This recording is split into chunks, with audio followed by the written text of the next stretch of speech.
दिल्ली की round Avenue court ने national Herald मामले में सोनिया गांधी, राहुल गांधी और 5 अन्य के खिलाफ ईडी द्वारा चलाए जा रहे मनी लॉन्ड्रिंग मामले का संज्ञान लेने से इनकार कर दिया है। हालांकि अदालत ने कहा कि केंद्रीय एजेंसियां इस मामले में अपनी जांच जारी रख सकती हैं। बार एंड बेंच की रिपोर्ट के मुताबिक राउंड एवेन्यू कोर्ट के स्पेशल जज यानी पीसी एक्ट विशाल गोगने ने कहा कि प्रवर्तन निदेशालय यानी ईडी की पीएमएलए के तहत दायर की गई शिकायत सुनवाई के योग्य नहीं है, क्योंकि मामला एक निजी शिकायत पर आधारित था, न कि एफआईआर पर। कोर्ट ने फैसला सुनाते हुए कहा कि धारा 3 के तहत परिभाषित और धारा 4 के तहत दंडनीय धन शोधन के अपराध से संबंधित जांच और उसके परिणाम स्वरूप अभियोग शिकायत एफआईआर या अधिनियम की अनुसूची में उल्लिखित अपराध के अभाव में सुनवाई योग्य नहीं है। इस दौरान कोर्ट में क्या क्या हुआ, सुनिए इस पर वकीलों ने क्या कुछ कहा है।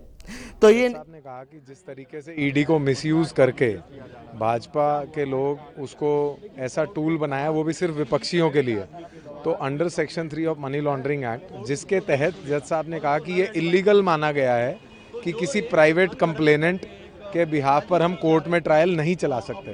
तो इसीलिए जज साहब ने कॉग्निजेंस नहीं लिया और फर्दर ईडी को ऑर्डर्स किए हैं कि ईडी अकेले ही क्यों इस केस पे इन्होंने कार्रवाई की। सीबीआई और तमाम डिपार्टमेंट्स हैं जिन लोगों ने इस पर कोई एफआईआर नहीं की, तो ये बेबुनियाद और बेसलेस माना गया। इस वजह से कोर्ट ने इसका कॉग्निजेंस नहीं लिया और ईडी को फर्दर आदेश किए हैं कि 16 जनवरी की अगली तारीख पे अगर आप कोई सबमिशंस करना चाहते हैं तो आप करें। और ईओडब्ल्यू के केस में इन्फॉर्मेशन अलाउ किया और इसमें कॉग्निजेंस लेने से मना कर दिया। बिल्कुल बिल्कुल बिना ट्रायल के अगर हम किसी चीज़ को एडवांस, तो वो टोटली पॉलिटिकल हो जाता है। तो ये एक पॉलिटिकल केस के तहत इसको देखा गया और प्राइवेट कंप्लेनेंट को इलीगल माना गया under section 3 of money laundering act, कि इस पर केस में मतलब इस केस में कोई दम ही नहीं बचा। It was totally baseless. देखिए, निश्चित तौर पर आज कोर्ट ने एक बहुत ऐतिहासिक फैसला दिया है कि कोई भी प्राइवेट आदमी किसी के ऊपर इस तरह के लांछन नहीं लगा सकता, और इसलिए उसको जो सुब्रमण्यम स्वामी ने जो कंप्लेंट की थी उसको नल एंड वाइड माना है और इसके लिए ढोल की पोल खुली है, यही मैं कहना चाह रहा हूँ। देखिए, बहुत सारी दलीलें होती हैं, मैं दलीलों पे नहीं जाऊंगा, पर आज का दिन बहुत ऐतिहासिक दिन है कि जो कांग्रेस पार्टी के नेताओं पर एक झूठी मनगढ़ंत एक कंप्लेंट की गई थी एक प्राइवेट आदमी के द्वारा, कोर्ट ने उसको कहा कि नहीं, कोर्ट किसी भी प्राइवेट आदमी को नहीं सुनेगा, ये मैं कहना चाहता हूँ।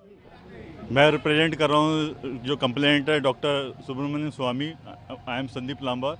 आज जो ऑनरेबल कोर्ट ने ये जो फैसला दिया है, इसमें यही क्या है कि जो सुब्रमण्यम स्वामी जी ने जो कंप्लेंट करी थी उसके बेस पे ईडी ने कोई एफआईआर रजिस्टर नहीं करी, तो इसलिए ये मेरिट पे अभी टच नहीं किया है। ईडी चाहे तो इन्वेस्टिगेशन जारी रख सकती है, इसमें एफआईआर दर्ज कर सकती है। सर, जो आज मूल बात है, मेन यही है, जो कंप्लेंट का जो स्वामी जी ने जो दी थी उसको मद्देनजर रखते हुए अगर ये ईडी अगर एफआईआर दर्ज करती तो आज ये डिक्लाइन नहीं होता। संज्ञान लिया या नहीं लिया? कोर्ट ने संज्ञान नहीं लिया क्योंकि कोई एफआईआर नहीं थी। हाँ, मेन बात यही है। बाकी बातें बाद में कि ईडी चाहे तो अपनी जांच को आगे कंटिन्यू कर सकती है। ईडी चाहे तो अपनी जांच कंटिन्यू कर सकती है, ईडी चाहे तो अपनी एफआईआर रजिस्टर कर सकती है। ईओडब्ल्यू की जो एफआईआर जो फ्रेश रजिस्टर हुई है उसको बेसिस बना के भी ईडी प्रोब आगे ईडी स्वतंत्र है, ईडी को कोई रोक नहीं है कोर्ट की तरफ से। ईडी चाहे जो है वो कर सकती है फर्दर इन्वेस्टिगेशन। तो ये थी नेशनल हेराल्ड मामले से जुड़ी हमारी रिपोर्ट। आपको कैसी लगी ये रिपोर्ट कमेंट बॉक्स में बताएं। साथ ही इस पूरे मामले पर आप क्या कहना चाहते हैं कमेंट बॉक्स में लिखें। बाकी देश दुनिया की खबरों के लिए बने रहिए जनसत्ता के साथ। धन्यवाद।